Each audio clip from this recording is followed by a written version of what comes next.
हे लइका लोग, ई नहाय के टाइम बा।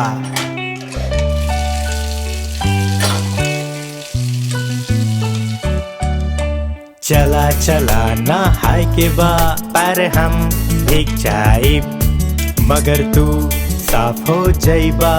काल्हे त नहाय ले राहनी, रोज रोज नहाए के चाही। साफ हो जाइबा जैसे नया, रगड़ के नहा आई मजा।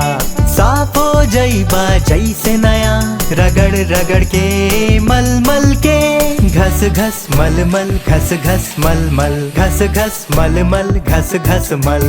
घस घस मल मल घस घस मल मल, घस घस मल मल घस।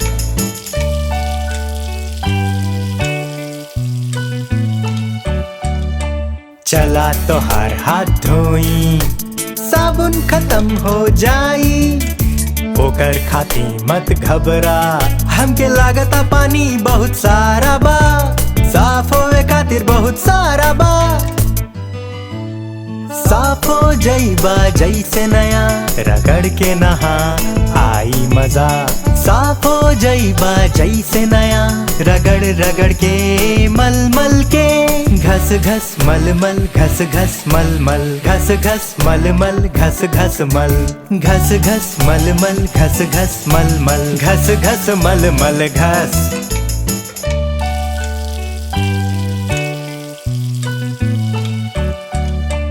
अब तू आपन सर धोला, का बाल सूख जाई।